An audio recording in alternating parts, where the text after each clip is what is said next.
En deux mots, nous sommes donc l'initiative à la demande d'ailleurs du maire de la commune, M. Broche. Cette réunion publique se situe dans un cadre très spécifique, celui de la consultation du public sur un document qui est le plan particulier d'intervention de l'usine Seine-Laval. Donc ce document, élaboré maintenant en cours d'élaboration depuis plusieurs mois, arrive au terme du travail d'élaboration et il passe par cette consultation du public depuis le mois d'octobre pendant un mois. Alors ce document présente l'usine, les dangers, les dangers potentiels qui sont liés à son activité et les risques qui sont encourus par les populations avoisinantes de l'usine en cas d'incident, tels qu'ils sont énumérés dans le document, et également des mesures de protection contre ces risques directs et imminents qui peuvent intervenir. Donc, le but de cette réunion, c'est de vous présenter ce document, de vous présenter dans un premier temps d'ailleurs l'usine et son activité, et les dangers éventuellement qui peuvent en résulter, qui sont les mesures de protection prises par l'industriel pour nous protéger et se protéger de ces dangers, et puis nous vous présentons le plan particulier d'intervention. L'idée, évidemment, c'est que vous puissiez présenter, vous puissiez poser toutes les questions qui vous apparaisseraient utiles et présenter vos points de vue et observations éventuelles. Puis on va commencer, j'aurais dû faire la présentation. Excusez-moi. Je suis Stéphane Bourget, donc le sous-préfet de l'arrondissement de Saint-Germain-en-Laye. Je suis Thierry Laurent, sous-préfet, directeur de cabinet du préfet des Yvelines. C'est sous mon autorité que les plans particuliers d'intervention des sites Seveso du département sont élaborés par mon adjoint, M. Olivier Flix, qui est assis en chemise blanche au premier rang. On vous expliquera dans quelques instants comment ce document a été élaboré. Yann Bourbon, je suis le directeur du site Seine-Laval, donc l'usine d'épuration du SIAP. Vincent Rocher, responsable du service expertise du SIAP.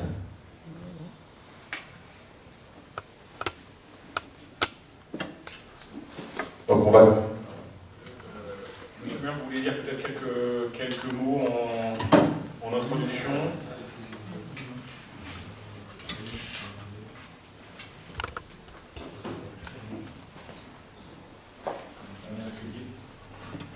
Bonsoir à tous. Effectivement, comme l'a dit le sous-préfet, l'ambition c'est discuter du BPI du SIAP. Alors évidemment, ça s'inscrit dans un contexte un peu particulier, on ne va pas l'éluder, parce que ça sans doute faire l'objet d'intervention ce soir. Le contexte particulier, c'est l'incendie récent qui a eu lieu avant les vacances d'été au sein du SIAP, qui a aussi révélé quand même les difficultés d'information des élus à cette occasion. Et l'ambition, c'est, je l'espère en tout cas de la part du SIAP, de faire preuve de transparence et puis surtout de répondre à vos questions qui sont sans doute nombreuses et légitimes. Je sais que le SIAP, en tout cas, fera tout le nécessaire pour y répondre. Merci à tous et bonne soirée. Merci monsieur le maire. Est également présent dans la salle Henri Bacher, qui est le chef de l'unité départementale de la direction régionale et interdépartementale de l'environnement. C'est un petit peu long, mais pour faire plus simple, c'est le chef des inspecteurs des installations classées, donc qui est responsable du suivi par l'État du fonctionnement du site en tant que site Seveso, comme il l'est des autres sites Seveso du département. Je vais d'abord, donc, comme Stéphane Grosgel l'indiquait tout à l'heure, laisser la parole à Yann Bourbon, qui est le directeur du site Seine-Laval du SIAP, qui va nous présenter ce qu'est le SIAP et ce qu'est son site de Seine-Laval. Merci. Donc on va d'abord vous présenter ce qu'est le SIAP. Peut-être que vous ne le connaissez pas tous, et en tout cas toutes les missions qu'il réalise. On connaît trop. Donc vous voyez là... Allez,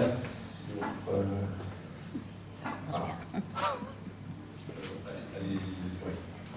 Il y a plusieurs encore. Encore une chose. Donc comme vous pouvez le voir, le SIAP en fait, c'est au départ 3 départements constitutifs. Donc c'est Paris, 4 départements Paris et les 3 départements de la Petite Couronne. Donc Seine-Saint-Denis, Val-de-Marne et Hauts-de-Seine. À partir de là, vous avez des élus qui sont désignés par chacun de ces conseils départementaux. Ça fait 33 élus au total, 12 pour Paris et 7 pour chacun des 3 autres départements, et qui élisent un président.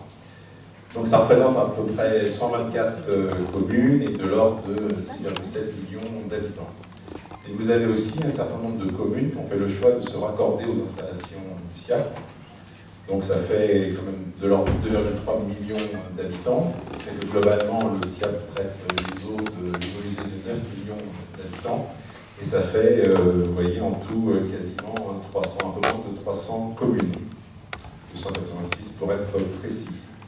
Il y a aussi des industriels qui sont raccordés à nos installations, dont on traite les eaux. Pour ce qui est ce qu'on appelle les réseaux, donc vous avez des réseaux unitaires, c'est-à-dire que les égouts reçoivent aussi bien les eaux usées que les eaux pluviales. Ça, c'est plutôt la zone centrale, hein, c'est notamment le cas de Paris. Et puis dans les villes d'égouts, vous allez dans les couronnes, surtout la grande couronne, c'est plutôt ce qu'on appelle du séparatif, c'est-à-dire que les eaux usées ont un réseau et vous avez un autre réseau pour les eaux pluviales. Donc sur la diapositive suivante,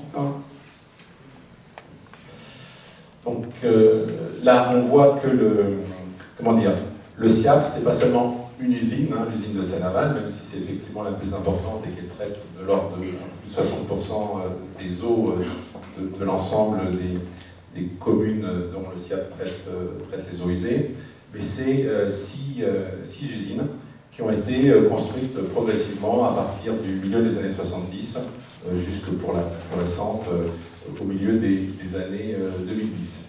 Donc il y a eu tout un processus de déconcentration qui fait que l'usine de Seine-Aval est passée globalement, elle traitait un temps la totalité des eaux usées, donc de l'ordre de 2,5 millions de mètres cubes par jour, et elle est descendue à 1,5 million de mètres cubes par jour, en moyenne là aussi, et le reste étant traité dans 5 autres usines.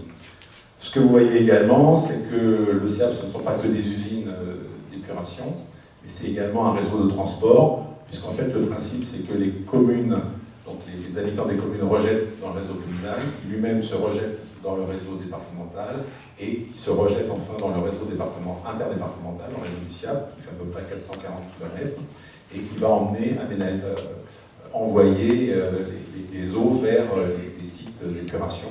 C'est pour ça que ce sont souvent des collecteurs d'un diamètre important, de l'ordre de 5-6 mètres, le plus souvent. On a également des bassins de stockage et ce qu'on appelle des tunnels réservoirs, parce qu'une des problématiques importantes pour le SIAP et pour la protection du milieu qu'est la Seine, c'est en temps de pluie.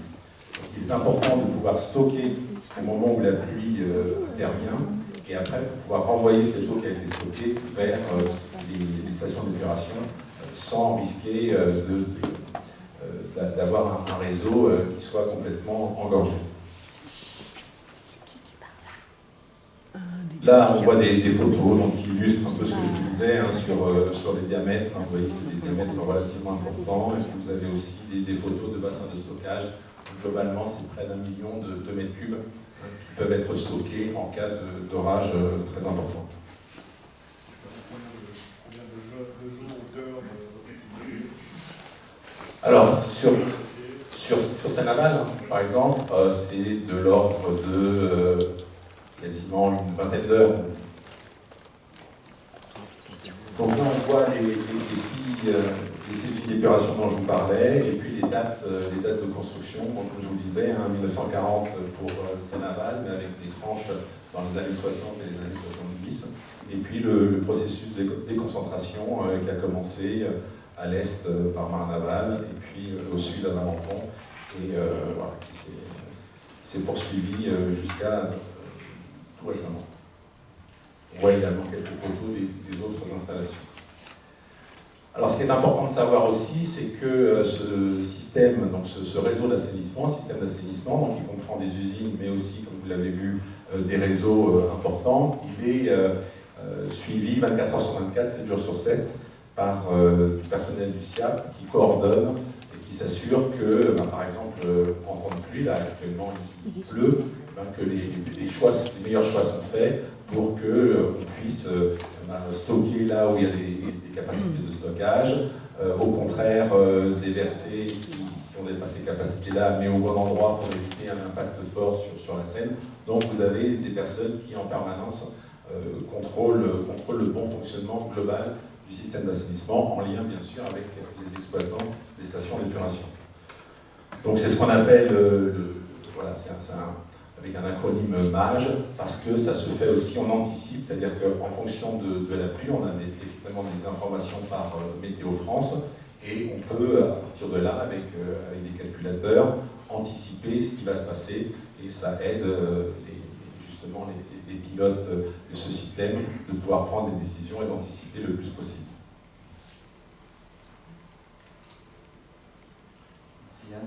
Donc tout ce système d'assainissement est finalement au service de la préservation du milieu naturel. Donc, puisque comme vous l'avez compris, l'objectif de notre système c'est de collecter les eaux usées qui contiennent matière organique, azote, phosphore, un certain nombre d'éléments qui sont éliminés sur nos stations d'épuration pour rendre aux rivières dans lesquelles on rend les eaux traitées bien une eau de qualité compatible avec la restauration de la qualité physico-chimique, la bonne aération, les faibles concentrations en azote et phosphore, tout ça pour avoir une belle et grande biodiversité qui s'évalue notamment à travers les populations piscicoles.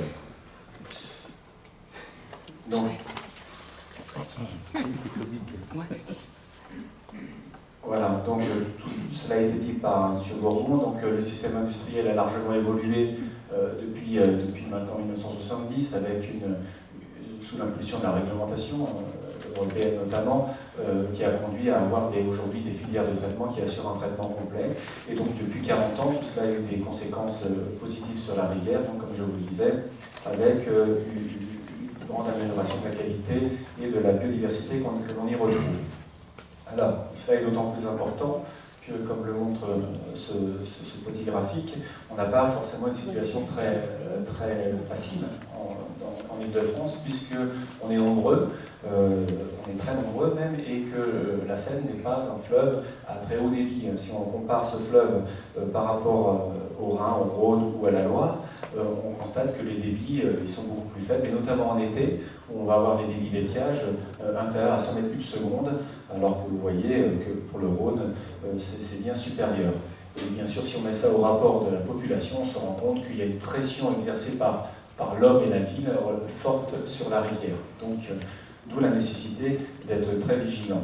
C'est la raison pour laquelle on a historiquement, depuis les années 90, mis en place au sein du SIAP un vaste réseau de suivi de la qualité de la rivière qui nous permet, si vous voulez, de suivre d'amont en aval de l'agglomération parisienne un certain nombre de paramètres, dont l'oxygène dissous, mais pas seulement, qui permettent en temps réel, je dirais, de prendre la santé de la rivière et d'évaluer en temps réel l'impact de notre activité donc, sur la Seine.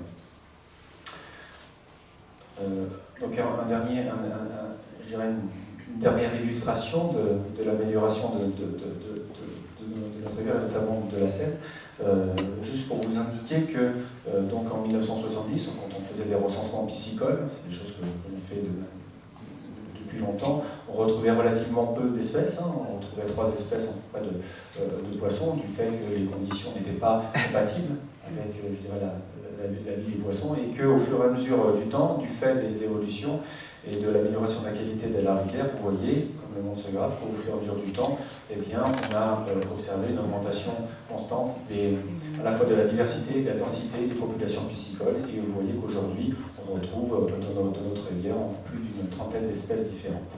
Voilà. Juste pour finir, pour faire tout cela, donc au sein du SIAP, nous sommes 1770 agents qui sont répartis dans différents métiers, bien évidemment, donc des exploitants de réseaux, des exploitants de stations d'épuration, mais également des gens qui sont chargés du suivi de la qualité en laboratoire, notamment.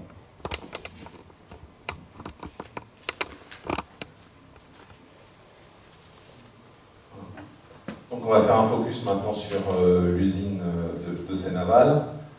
Donc, comme je vous l'indiquais, en fait, l'usine a été construite, la première tranche en 1940. Il faut savoir que c'était un site qui était déjà exploité pour de l'épandage d'eau brute, hein, d'eau usée, dès la fin du XIXe siècle. Donc c'est ce qui explique pourquoi ce site-là a été choisi au moment où on a pensé construire des usines d'épuration qui permettaient d'avoir un traitement déjà plus abouti que le simple épandage, comme ça a été le cas dans la première moitié du XXe siècle. Donc on voit la première tranche en 1940, après vous voyez une deuxième tranche en 1966, une troisième tranche en 1972, une quatrième tranche en 1978, et maintenant un programme très important de rénovation de ces tranches, hein, puisque vous voyez la plus ancienne datait de presque 40 ans, un peu plus de 40 ans, et donc qu'on appelle la refonte de Seine-Aval, et qui a commencé il y a à peu près une dizaine d'années, et qui va se poursuivre encore pendant une dizaine d'années, notamment parce qu'une des particularités de l'usine, et on le voit sur la diapositive suivante, c'est que en fait vous avez deux usines en une, c'est-à-dire que vous avez l'usine des eaux, qui est donc l'usine la plus à l'est, et l'usine des boues, déshydratation des boues, qui elle est l'usine la plus à l'ouest. Et effectivement, la partie qui est bien avancée en termes de refonte du site, c'est la partie traitement des eaux, même s'il y a encore des chantiers qui sont en cours ou qui vont bientôt démarrer. Mais par contre, ce qui va être fait en dernier, c'est la partie traitement des boues d'épuration. Et elle, donc c'est elle qui va se dérouler jusqu'à la fin des années 2020, avec la volonté de rapprocher cette usine et qu'on n'ait plus qu'une seule usine, avec un périmètre bien fermé et non plus deux usines comme on l'a aujourd'hui. Ce qu'il faut savoir, donc on vous disait 1770 agents pour le SIAP, sur le site c'est à peu près 770 agents, un petit peu moins, avec une superficie de 600 hectares, mais là aussi, avant la refonte de Seine-Aval, il y avait de l'ordre de 900 hectares, et donc il y a 300 hectares qui ont été rétrocédés respectivement aux communes d'Achères et à la commune de Saint-Germain-en-Laye. Sur les budgets de fonctionnement, juste pour vous donner, pour illustrer, on a donc un budget de fonctionnement, donc c'est tout ce qui est réactifs chimiques, énergie, ce dont on a besoin pour épurer l'eau, c'est de l'ordre de 70 et 80 millions d'euros. Et pour ce qui est du budget d'investissement, donc la rénovation, c'est de l'ordre de 12 millions d'euros. Là, je n'inclus pas évidemment les grands projets de refonte dont je vous parlais, où là, globalement, le SIAP aura investi donc sur une vingtaine d'années un peu plus de 2 milliards d'euros pour justement moderniser toutes nos installations.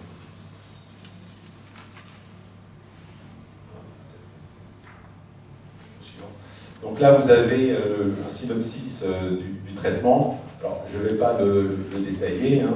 Simplement, il faut que vous sachiez peut-être où se situe. Donc, vous voyez où se situait l'unité de clarification, hein, celle qui a été en partie détruite lors de l'incendie du 3 juillet. Vous voyez qu'elle était vraiment au centre de notre traitement des eaux. Il faut savoir que si le site classé Céveso, et notamment Céveso seuil haut, c'est pour deux raisons principalement. Alors, la première, vous voyez qu'une fois qu'on a extrait ce qu'on appelle les boues d'épuration, on va faire ce qu'on appelle de la méthanisation, de la digestion, c'est-à-dire qu'on va transformer une partie de la matière organique qui était présente dans ces boues d'épuration en biogaz. Et c'est le fait de stocker une partie de ce biogaz sur le site qui fait que, après vous avez toute une série, M. Kattenbacher expliquera ça mieux que moi, toute une série de classements, de rubriques qui font qu'à un moment donné, vous passez un seuil, et donc c'est notamment pour ce point-là que l'usine est classée Céveso seuil haut. Il y a également le fait qu'on utilise un certain nombre de réactifs chimiques, donc soit pour le traitement en tant que tel, donc au niveau du traitement biologique, on injecte certains réactifs chimiques, au niveau de la clarification, on injecte des réactifs chimiques, ou aussi on utilise des réactifs chimiques pour imiter les nuisances olfactives, donc dans des unités qu'on appelle de désodorisation, et là aussi on utilise des réactifs chimiques, et c'est la combinaison de l'utilisation de réactifs chimiques et le stockage de ces réactifs et le stockage de biogaz qui ont amené à un classement Céveso seuil haut. Un dernier point, donc là je vous en ai déjà un petit peu parlé, c'est ce qu'on appelle la refonte de Seine-Aval. L'objectif, c'est d'abord de respecter la directive cadre sur l'eau, qui est une directive européenne passée en 2000 et qui impose non plus un traitement et des paramètres, une efficacité par usine, mais globalement sur le milieu naturel. C'est-à-dire qu'on ne va plus regarder ce que chaque usine va réaliser comme traitement, mais on va regarder l'impact sur le milieu naturel et si on respecte un certain nombre de paramètres sur la physico-chimique, notamment en particulier. Il y a également le fait, comme je vous disais, de rétrocéder une partie de la superficie de l'usine, de 900 hectares à 600 hectares. Également de rénover toutes les installations les plus anciennes, comme je vous disais, toute la partie des années 70, donc on a notre traitement des boues qui datait des années 70, on a aussi ce qu'on appelle tout ce qui est digestion, donc biogaz qui date aussi de ces années-là. Sécuriser l'usine, en tout cas avoir en termes de conception des exigences qui sont évidemment différentes de celles qu'on pouvait avoir dans les années 70. Et puis enfin, limiter le plus possible les nuisances, notamment les nuisances olfactives.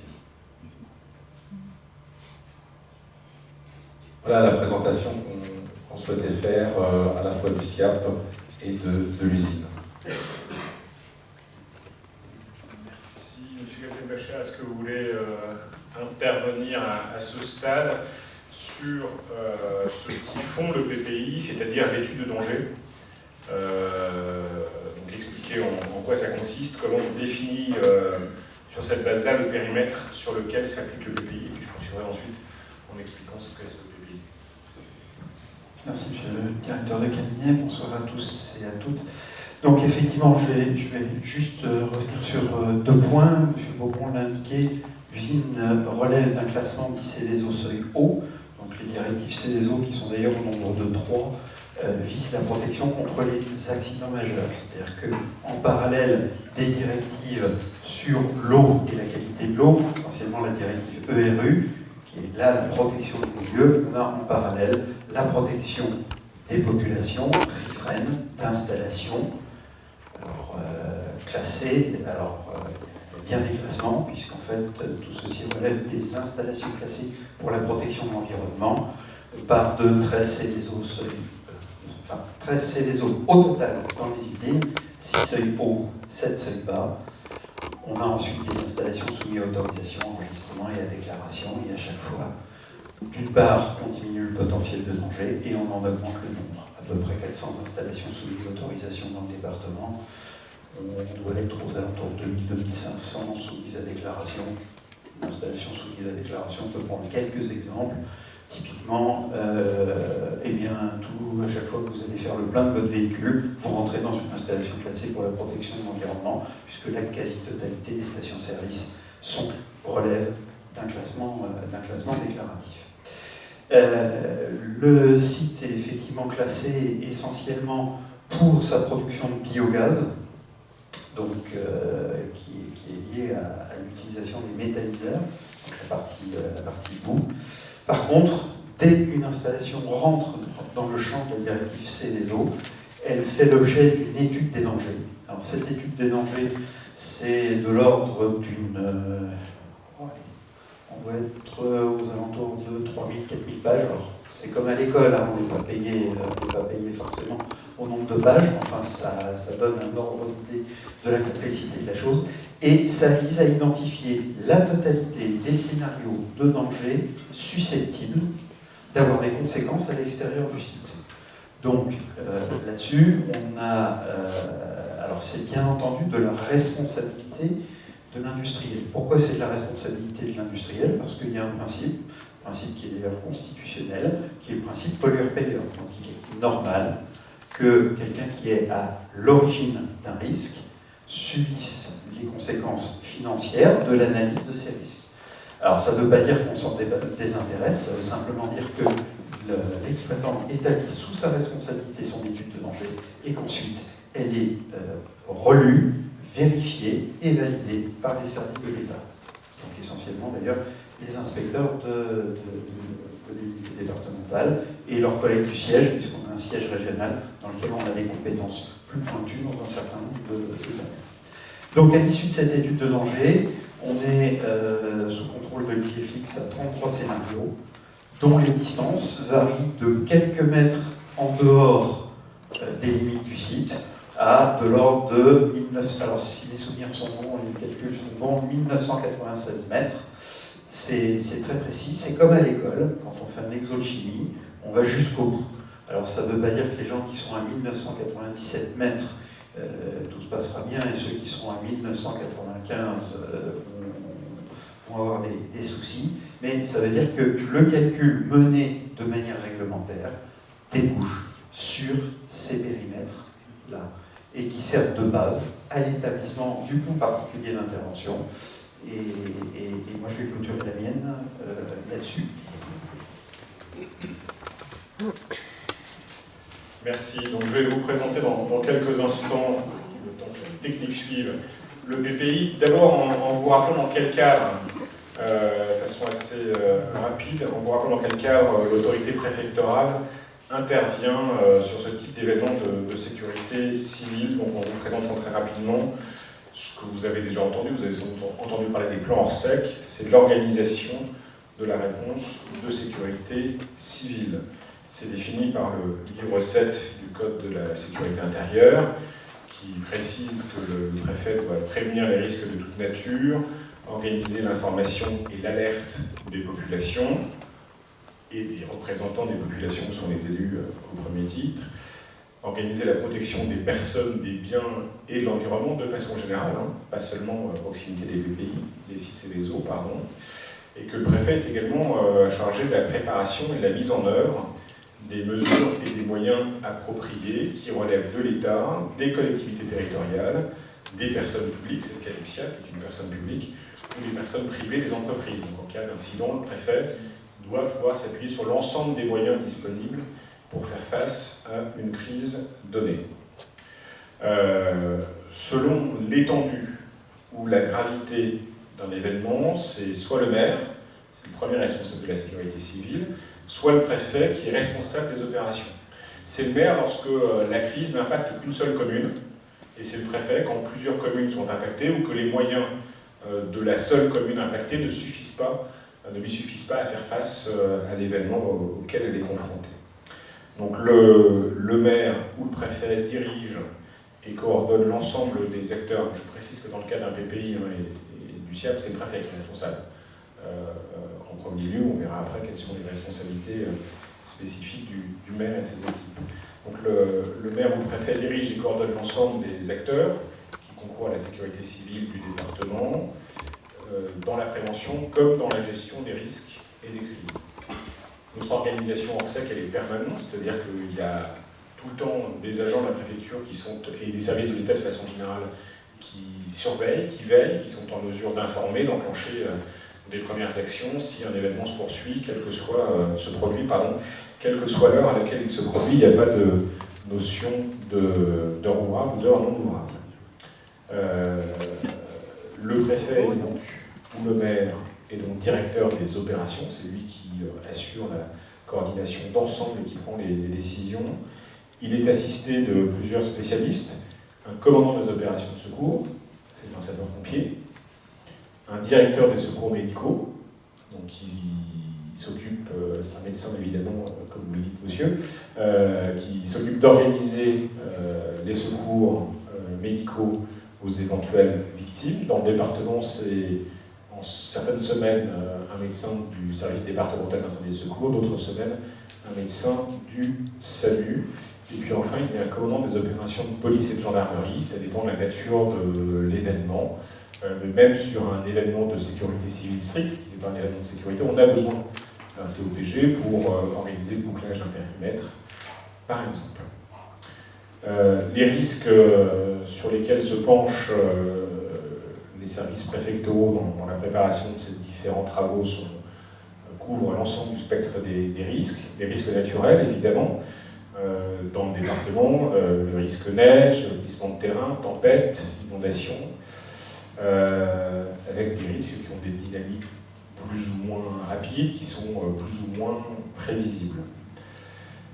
Il y a également les risques liés aux activités économiques et aux loisirs. C'est le cas, par exemple, d'un grand rassemblement pour une manifestation festive ou une grande épreuve sportive. Ce sont les risques liés aux moyens de transport. On a des plans particuliers pour les moyens de transport. Ce sont aussi les risques liés aux munitions, par exemple. Alors là, c'est plutôt un héritage historique dans le département, mais tout ce qui a trait au déminage, ça rentre dans l'organisation de la réponse de sécurité civile.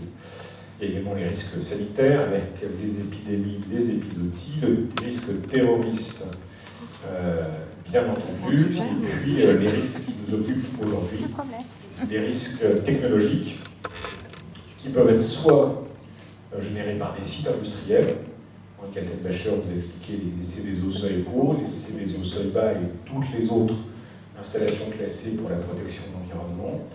Et puis il y a des risques technologiques liés au transport de matières dangereuses, par voie routière, par voie ferrée, par voie fluviale, bien placé ici à côté du musée de la bataillerie pour en parler, par canalisation. Il y a quelques mois avant l'été, on a dû gérer une rupture d'un pipeline total dans le département, donc c'est aussi un risque technologique.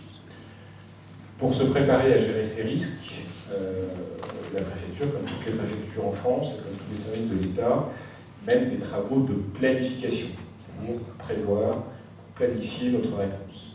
Il y a trois aspects dans ces travaux de planification. Les dispositions générales, qui définissent l'organisation de base, quels sont les moyens dont on dispose de façon générale dans le département, et c'est une organisation qui permet de s'adapter à tout type d'événements. C'est une matrice générale. Il y a ensuite des modes d'action particuliers qui sont valables pour un type d'événement et valables sur l'ensemble du territoire. On vous en donne deux exemples. Le mode d'action soutien des populations, c'est par exemple ce qu'on va déployer quand on est confronté à des inondations importantes. Il faut aider les personnes qui ne peuvent pas gagner leur